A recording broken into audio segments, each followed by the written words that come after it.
Hello everyone, welcome back. In the previous video, we started our generative AI fundamental series with the big picture. We understood what generative AI is, how is it different from the traditional AI, what foundational models are. So now in the second part, we are going one level deeper. But before we talk about the model training or transformers, agents or production architecture, we need to understand one very important thing. How does information actually go into AI systems? So when we write a prompt, does the model read it like a human? So when we upload a document, does the model see the pages? So these questions are very important because if you understand this layer properly, then the topics like the context window, RAG, vector search will become much easier. So in this video, we're going to understand tokens, tokenization, embeddings, vector representation, and semantic similarity. And I will explain each concept in a very simple way. And I'll give you a real example too, so that it becomes more relatable to you. Now, let's start with tokens and tokenization. So, when we humans read the text, we read words, sentences, and paragraphs. For example, if I write Azure is powerful, you and I read this as one single sentence. But an AI does not directly read the text exactly like a human. So before the model can process the text is broken into the smaller pieces, and these smaller pieces are called as the tokens. Now a token can be a full word or a part of a word or a number, symbol, even the punctuation. So the process of breaking the text into the model is called as the tokenization. So now if I'll explain in the simple words, tokens are the small pieces of text that the model can process. And the tokenization is a process of breaking the text into those pieces. So let's take a simple example. If I write, I love cloud computing, a human sees four words, but the model may break the sentence into the tokens, like I could be separate, then love, then cloud and computing. And sometimes a word may become one token, but in other cases it can be, if it's a longer or uncommon word, it can be split into the multiple tokens also. Now this depends on the tokenizer used by the model. So you may ask, why does this matter? And this matters because AI model do not calculate the cost based on the pages, so they work with tokens. So input is measured with the token, output is also measured in token, same the context window is measured in token. So if I'll talk about the pricing, it's usually based on the tokens. And similar way, if there is a latency, that is also affected by the token. So if you're building an AI solution, tokens directly impact cost, speed, and the design. Now let's take a real example. Suppose you're using an AI model through an API. You send a small prompt like write an email for a leave request. This may use only the small number of tokens.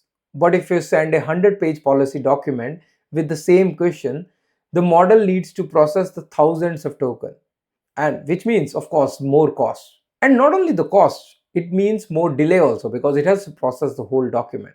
And if the document is too large, it may exceed the model context window even. So this is why we do not always send the full document to the model.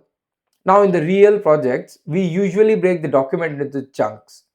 Then we retrieve only the relevant part and we send that part to the model. And this is the foundation of the RAG, which we'll cover later in the series. Okay, let's make it more relatable. Imagine you are sending a parcel.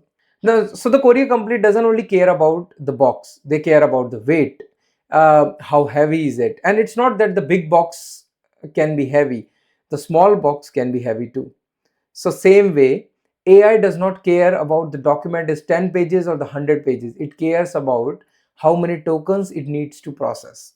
And one more important point is that the different language model can use the different token counts. Same way, if you are using English or any other language, then the token count can also differ. So if you are using a multilingual chatbot, tokenization can affect your cost. So this doesn't impact when you're using a service, but in the real enterprise application, this matter. So remember that simple line. The model does not see the pages, the model sees the token. And based on the token, you decide how you have to use in your AI solution. Now let's move on to the embedding. So embedding is one of the most important ideas in the modern AI. So it's a numerical representation of meaning. In simple words, embedding converts text into numbers so machine can compare the meaning. Now, humans can read a sentence and understand the intent. Machine needs a mathematical way to compare that information. Embedding solves that problem. Let's take a simple example. The first sentence is, how do I reset my password? And now take a second sentence, I forgot my login password. Now these two sentences use different words, but the meaning is very similar. So a good embedding model will convert both sentences into numbers that are close to each other. And if we'll take another example, what is the weather today? Now this sentence has completely different meaning. So the embedding should be far away from the password related sentences. Now that is the basic idea. Embeddings helps machine understand the two different sentences can have the similar meaning. And this is important because users do not always use the same word that exists inside a document. Because they ask the questions naturally. The system will need to find the right content and imagine every sentence become a point in the map. So the sentences with the similar meaning are closer together. So sentences with a different meaning are far away. So the question on how do I reset my password and the question on how I forgot my password will be near to each other on the meaning map. And the another question, what is the weather today, will be the different area of the map. So this map is not a physical map, it's a mathematical space. So embeddings are like the coordinates on your map. Now, where do we use the embeddings? So we use them in the AI search, RAG, recommendation system, or to find the duplicate records. So in simple words, embedding are used whenever we want machines to compare the meaning. Let's take a practical example. Suppose a company has thousands of internal documents. They may have HR policy document, IT support guides, or finance process document. So when a user asks, how can I reset my laptop password? The system needs to find the right IT document. If we only find the keyword search, it may look for the exact word like reset, laptop, and password. But what if the document says the device credential recovery process? The words are completely different, but the meaning is related. So embedding can help find that document because they compare the meaning, not only the exact words. And this is why embeddings are very important in the AI based search. But one important point is that the embeddings are not normally the final answer. So it can help find the related information, but then we have to use the LLM from that information to generate the final answer. So you can think of the embedding as a smart librarian. The librarian finds the right book and the right page, but the LLM reads the page, explains the answer in the simple language. Now let's move on to vector representation. So a vector is simply a list of the numbers. So in AI, vectors are used to represent text, images, audio, and other information in a machine-friendly format. So when you create an embedding for a sentence, the output is usually a vector. For example, a sentence may become a list of the hundreds or thousands of the number. We cannot look at those numbers and understand the meaning, but a machine can compare those numbers very quickly. Let's take an easy example. Suppose we have two phrases. The first one is the annual leave policy, the second one is the vacation entitlement.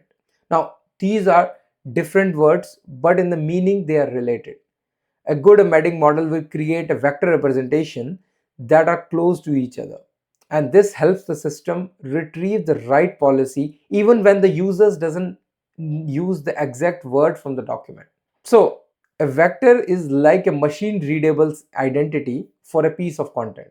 And the content may be a sentence, an image, or a code snippet. So the vector helps the system compare it with the other things. And this is very important because the vectors are not only the text, images, and audio, but the products are also the vectors. So this is why the vector search is used in many areas. And the connection is simple. Embedding create the vectors, vector represent the meaning or the features, and then vector search compares those vectors. Now let's move to semantic similarity. Now this means that comparing the meaning, not just the exact word. And this is one of the biggest differences between the traditional search and the modern AI powered search. So traditional search looks for the matching words, but in the semantic search looks for the related meaning. Let's take a simple example. A user asks, can I work from home? The company policy document may not say work from home. It may say remote work policy. So there are chances that traditional keyword search will miss it, but the semantic search can understand that work from home and the remote work are related. And this is the semantic similarity. The words are different, but the meaning is similar. So semantic similarity helps the system connect them. So at a high level, the system converts the text into embedding. Then it compares the vectors. So if the two vectors are very close, then the meaning is likely similar. And one common method used for comparison is cosine similarity. You don't need to understand the maths in detail for now. Just remember that cosine similarity helps compare those two vectors are in the same direction. And this is where the people sometimes get confused. Semantic similarity is powerful, but it is not perfect. It can still retrieve the wrong content. Now, this can happen when the question is unclear or when the document chunks are poor or when two topics sound very similar. So if the system is not designed properly, it may retrieve the wrong one. And that is why the production search system often use the hybrid search and re-ranking. So hybrid search combines the keyword search and the vector search, and the re-ranking takes the results and sort them again based on the relevance. So we'll cover these topics later in the RAG section, but for now, just remember that semantic similarity helps find the meaning based matches, but in the production, we normally combine it with the other techniques to improve the accuracy. So if every user question sends the full HR policy to the LLM, cost will be very high. If the policy is large, response time will also be high. Instead, we use the embedding and the semantic search to find only the most relevant chunks. Then we send those chunks to the LLM, which reduces the cost, improves the speed, and improves the answer quality because the model receives focused information. So let's quickly summarize what we have learned. Tokens are the small pieces of text that the model processes. Then tokenization is the process of breaking the text into those pieces. Now tokens affect the cost, context window, speed, and the limit. Then comes the embedding. So embedding converts text or the other data into numerical values or the meanings. Now vectors are the list of the numbers that store that representation. Semantic similarity compares the meaning using those vectors. And together, these concepts power AI search, RAG, recommendation, and the intelligence agents. So, if someone asks how AI chatbot find the right answer from the private document, now you know the basic flow. It does not magically read everything like a human. It tokenizes the text, convert meaning into embeddings, store the meaning as the vectors, compare the vectors using the semantic similarity, and then the LLM uses the retrieve content to generate the final response. So in the next video, we'll move into the next layer. We'll understand how models are built and trained. We'll cover the model parameters and the model size. And once you understand that part, you will know how these models are created and improved because we use them in the application. So that's all for this video. Thanks for watching and I'll see you in the next video.